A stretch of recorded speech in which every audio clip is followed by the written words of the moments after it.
I'm Gold, and I'm going to play Gangplank for 10 hours to see if I can finally get into PLAT. And I'll be telling you everything I learned along the way. Gangplank is a weak early game champion who can turn into a late game beast. Although he's weak in the early game and useless without his barrels, he has good poke and sustain with his kit. So playing it safe in the early game will be my strategy. The runes I'll be taking are First Strike with bone plating for jumper matchups such as Riven, and other runes for non-jumpers or tanks. The core build for Plank is rushing an Essence Reaver, Nivori Blades, and the Collector with Lucid Boots as my personal choice, or any other type of boots that you like such as Berserker Greaves or the one with the armor on it. Now, let's get into the game, matey. My first game was up against a Cho'Gath. We had a couple of trades and I tried to land a barrel before Ivern ganks. However, Cho'Gath ruins that for me by auto-attacking the barrel. Now I have no barrels and I'm pretty useless. Ivern goes in anyways and I end up getting chunked by the big dinosaur. Ivern did his best, but in the end, we got demolished by underestimating the Cho'Gath power and overestimating our own power. Oh no, he got a double kill. That was terrible. After farming safe for a little bit, I ended up getting 2 longswords. At this point, I decided to fight the Cho'Gath again because I felt like I had a decent chance of killing him. However, I was brutally mistaken because he had a double buff on him, and he's actually much stronger in the early game than I expected. I thought I would be able to demolish this guy, but I guess I was wrong. And then Mordekaiser decided to pay me a visit with the Rift Herald. I tried to kill Cho'Gath before the tower died, but the freaking tower didn't hit him one more time. Then I almost got myself back in the game by killing this Trinimir, but as you can see, I didn't think it was gonna flash on me. And then the enemy team got the Elder Dragon and started to demolish us in our base. There were so many freaking bushes around that I couldn't even see where my barrels were landing at, and I didn't really hit them. So the team just ran us down and killed our Nexus and won the game. Ultimately, from this game, I learned that getting damage off of the barrels is very important for your contribution in team fights, and you should be very careful with the early game because even a Cho'Gath can beat you in the early game. In the next game, I did my best to play it super safe, but Camille kept on jumping to me and chunking my health. This gave her a lead that I would soon regret. Damn, the tower didn't kill him! Then I tried to use a strategy against her by placing a barrel where she would land. As you can see, it didn't really go as planned. Then I tilted a little and tried to all-in her.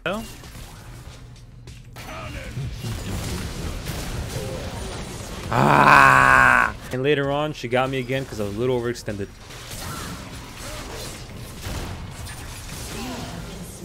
At this point, I felt lost. This challenge was very difficult. I was losing against all my matchups, and I didn't know what I could do to win this game.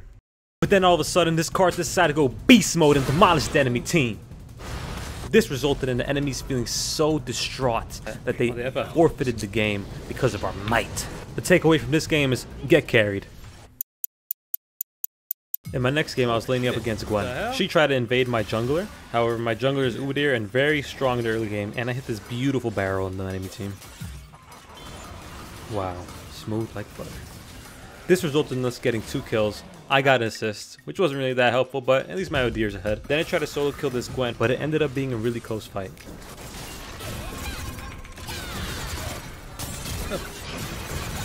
Oh crap.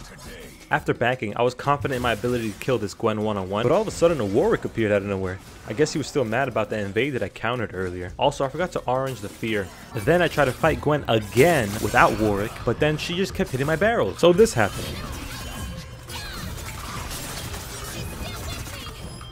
Holy crap. After a bunch of failed solo kill attempts, I farmed the rest of the game on the side lanes, and when I saw an opening I called for Baron since Gwen, one of their most powerful players, was bot lane with no teleport. But the enemy team quickly noticed our absence and tried to steal the Baron, and this happened. Oh my god!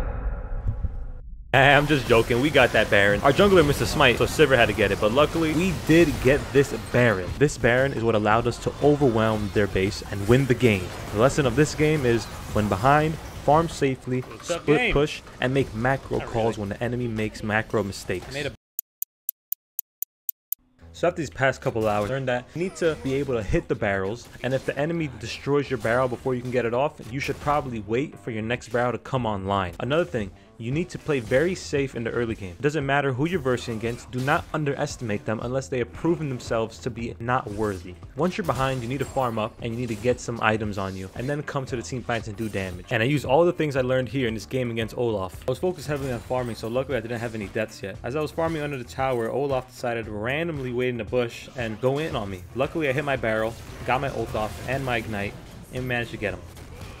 This next time, I decided to do the same exact thing to him. However, this time I had my jungler and my support all the way from bot lane help me out. After a while, I was starting to get a good grip on how I could really defeat this Olaf. And I basically did here.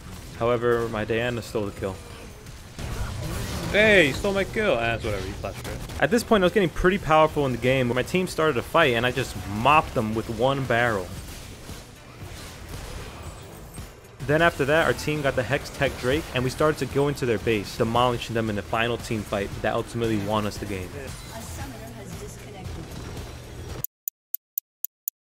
The next game, I noticed that my Master Yi was getting invaded by the Aatrox and the Evelynn, so I quickly came over just to help him out. I missed the barrel, but I ended up securing the kill on the Aatrox, finishing off the Eve. And since now that I have blue buff, I know that I have enough mana to use my W to bait this Zoe into thinking that I'm about to die, when in reality I have my W, and it works out perfectly. Holy shit. Now I'm feeling real confident in my ability to defeat this Aatrox because of all the items that I was able to get. Luckily this Aatrox fails his flash and he just gives up. And for the rest of the laning phase, I basically kept dominating this Aatrox. And after getting a couple more kills, my team decided to go for the dragon. I land a beautiful barrel on the Kai'Sa. Maokai decides to go in, we just demolish him. But unfortunately, the Aatrox is actually starting to get a little bit powerful, and Zoe is already powerful. So after escaping their hands, I decided to go in on the Zoe, and I know we have her killed. And she uses her stopwatch, so then I use my stopwatch because we really need to get this shutdown gold on this Zoe. Xerath gets so close to killing her, but she uses another stopwatch. Yeah, she lived! Wow. At this point, it feels like the game is getting out of control and the enemy team is going to start catching up the lead. So we have another team fight that ends up happening in top lane. I end up going in on Aatrox, but he just somehow just demolishes my health bar. Luckily, my team was still able to win the fight without me. Then we started to go at Baron, but something terrible happened. Bruh, she was in the pit the whole time? No one knew? She was in the pit the whole time. Wow. No one had a pink ward or nothing. So then I see their fed Zoe out of position, land some damage on her, and almost kill her. But she has another stopwatch. And then our team just ends up fighting it out, and I think we end up losing the fight. We did end up losing that fight, and the enemy team enclosed in on our base, winning the game. The lesson for this game is when you have a lead, you need to know how to push it. Whether that be taking your towers, split pushing if the team can't really fight that well, or pushing your lead onto other parts of the map. After this terrible loss, I decided I really needed to focus down if I was going to finish this challenge and do my best to reach towards plat. So what I did was gather all the information that I've known and really pay attention during my laning phase. For this next game, I was going up against a team and I was really just dominating this guy in the early game. I was even able to kill him under tower with this sneaky move. I was so close into killing Teemo again. And then I got him. And then the enemy surrendered. Wow. In the next game, I ended up going up against Renekton. I ended up tricking him into auto-attacking the barrels instead of me. And then I think Renekton got really tilted from that last fight and decided all in me under this tower. And this is what happened. Long story short, my Kog'Maw ended up carrying in the late game with the Lulu. And we just steamrolled the rest of the game. Jeez. Then I was laning against another Teemo. I hit this really nice barrel on him to where I killed him in the early game.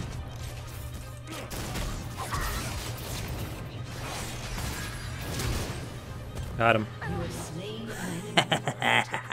And then I hit a sick 3-barrel combo on the Teemo. And this lead just led me to keep on harassing him in lane and ultimately winning the lane hard. Teemo, get away from me.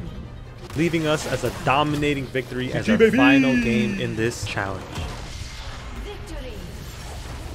So now I bet you're wondering, did he end up making it to plat? The answer to that question is no. Sadly, I didn't. However, I did end up making it to high gold. So I was close to plat. Let me know for the next video if you want me to see me to climb to plat or to even emerald with Gangplank or any other champion. Thank you for watching.